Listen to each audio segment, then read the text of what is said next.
Hola, te doy la bienvenida nuevamente a la Sociedad de los Libros. En esta ocasión te recomendaré 5 libros cortos de géneros diferentes que puedes leer de una sentada.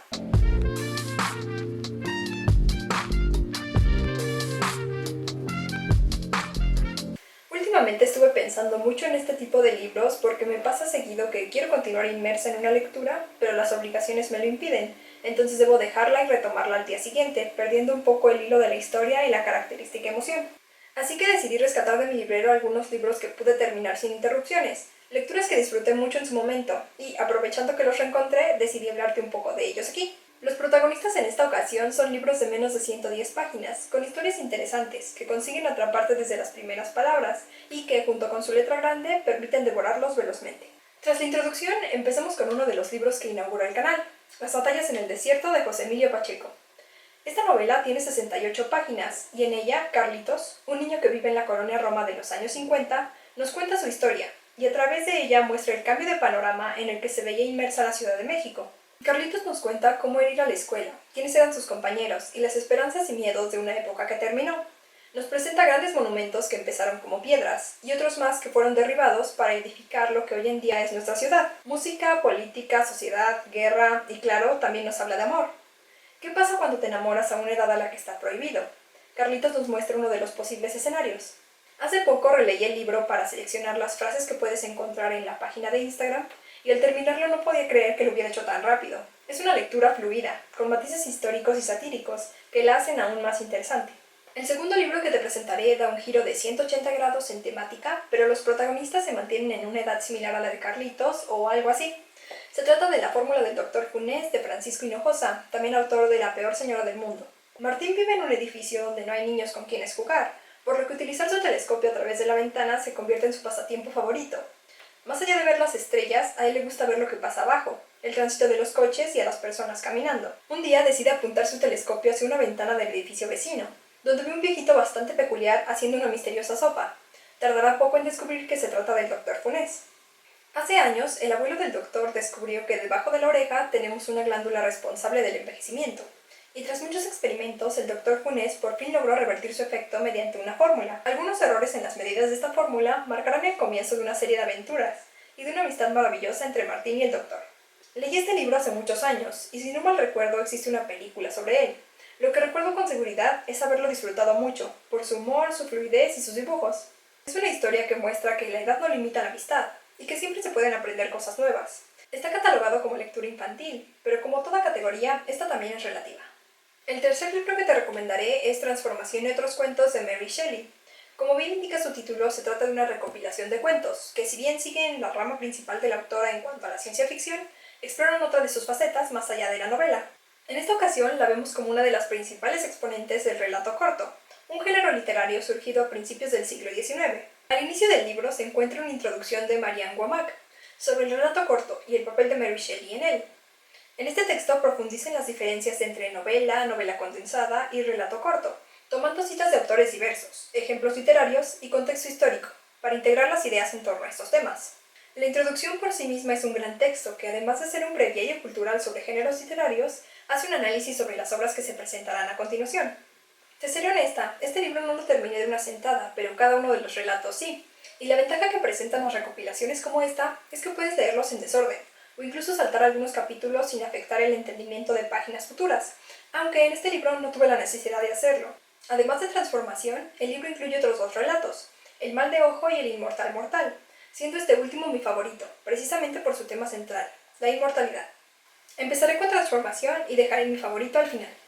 En la primera narración conocemos la historia de Guido, un joven apasionado, quien al ser libre de conocer el mundo, despilfarra la fortuna que habría de compartir con su futura esposa Julieta, a quien ha conocido desde que eran niños. Ante la desesperación que le provoca llegar con las manos vacías a ver a su prometida, tras una fuerte tormenta decide hacer un trato con un ser deforme que encuentra en la playa. El misterioso ser le propone tomar prestado su cuerpo por 3 días a cambio de un cofre lleno de oro y joyas. Guido acepta y así se produce la transformación que da nombre al libro. El siguiente relato, El mal de ojo, presenta la historia de Dimitri, apodado el del mal de ojo por una cicatriz que iba desde la ceja hasta la mejilla, así como por su actitud salvaje, adoptada después de que su esposa e hija fueran secuestradas por los mañotas. Antes de convertirse en un hombre temido, había sido el mejor guerrero, que además poseía valores y ademanes elegantes, pero ahora solo quedaba el guerrero. El relato se centra en la ayuda que le proporciona a su amigo Siani, a quien considera un hermano, para recuperar la herencia que le pertenece. Ambos embarcarán en un viaje que recordará a Dimitri algunas actitudes que él cree perdidas, y en él se pondrán a prueba su antiguo y su actual yo. En El Inmortal Mortal, el protagonista es Quincy, el último asistente de Cornelius Agrippa, el único que se mantuvo con el alquimista tras los rumores desatados en el pueblo, todo por la necesidad de ahorrar para su vida de casado.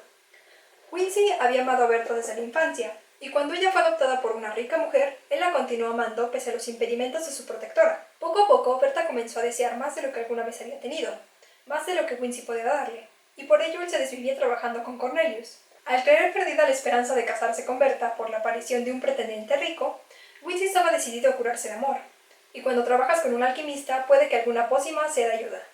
No te contaré más de la trama porque al ser relatos cortos decirte poco ya es mucho, pero sí mencionaré que son historias muy interesantes. Aunque a veces los relatos son catalogados como terror, yo los considero más dentro de la ciencia ficción, como otras obras de la autora. Y en ellos, al igual que en Frankenstein y en El último hombre, podemos ver reflejado el vasto conocimiento y dominio del lenguaje de Shelley, que hacen estos relatos totalmente adictivos. Como nota, en un video posterior retomaré el relato de El Inmortal Mortal para hablarte de una lectura que me dejó en shock. Terminada la nota, pasemos al cuarto libro de hoy, Wolfpack de Abby Wambach, autora bestseller, campeona del mundo y medallista olímpica con la selección estadounidense de fútbol. Hace algún tiempo te hablé de su biografía, Forward, un libro que me agradó mucho, por la narrativa, el humor y la naturalidad que Abby tiene para escribir, inspirar y compartir sus experiencias. En Wolfpack, su increíble talento para comunicar aparece de nuevo, y en mi opinión escala a un nivel superior, porque el fin de este libro es inspirar el trabajo individual, liderarlo y unificarlo en trabajo en equipo. El libro está basado en el discurso que dio a los graduados de la Universidad de Barnard en 2018, y al igual que en la nota que inauguró el libro, explicó que, aunque en muchas ocasiones utilizaría las palabras niño, niña, hombre o mujer, el mensaje que transmite es universal. Un punto maravilloso. Utilizando una TED Talk sobre la reintroducción de los lobos en Yellowstone, Abby muestra la importancia de dejar de seguir reglas que mantienen al mundo avanzando en la misma dirección, y motiva a crear nuevas, que permitan invertir el sentido e incluso crear rutas diferentes. En Wolfpack, Abby nos presenta 8 de estas reglas. Al llegar a las últimas páginas del libro, deseé que fuera más largo, por lo inspirador de su mensaje y el talento de Abby para las palabras. Lamentablemente, el libro aún no ha sido traducido al español, y solo se encuentra disponible en inglés. Pero el lado bueno es que, manteniendo el sentido universal de su mensaje, el lenguaje empleado en él no tiene palabras muy complicadas. Está escrito con letra grande y tiene pocas páginas. Definitivamente te lo recomiendo si quieres inspirarte y tienes poco tiempo. Siguiendo el camino de Wolfpack, el último libro que te presentaré habla de la importancia de un cambio de paradigma y se enfoca en el feminismo. Se trata de Todos deberíamos ser feministas de Chimamanda Ngozi Adichie, cuyo formato físico es la revisión de la TED Talk que dio en diciembre de 2012, cuyo link te dejo aquí abajo por si gusta checarla. En esta conferencia-ensayo, Chimamanda cuenta cómo fue su primer encuentro con el feminismo, cómo entiende el concepto y la importancia de este en la vida cotidiana. Más allá de presentar conceptos, muestra ejemplos y plantea preguntas que llevan a reflexionar sobre la incongruencia de la sociedad y el daño que provocan los roles de género tanto a hombres como a mujeres. Adichie comparte sus experiencias para ejemplificar lo que dice, y con ellas muestra lo que es ser mujer en Nigeria actualmente, cómo era hacerlo en el pasado y cómo quiere que sea en el futuro. Al igual que el libro anterior, Todos deberíamos ser feministas inspira en gran medida y tiene un humor característico. La verdad es que yo disfruté la conferencia y el libro por igual. El contenido es maravilloso independientemente del formato, por lo que te recomiendo a ambos. Puede que la portada te recuerde al libro que te presenté en el video pasado, y es porque son de la misma editorial. Prepárate para ver más libros de literatura Random House. Así terminamos una nueva reunión de la sociedad. Si planeas leer alguna de las recomendaciones o gustas recomendarme uno o varios libros, te leo en los comentarios. Abajo te dejo los títulos que mencioné con sus respectivas páginas por si gustas checarlos. Finalmente te agradezco por estar aquí un día más y ser parte de la sociedad. Nos veremos pronto. Hasta la próxima.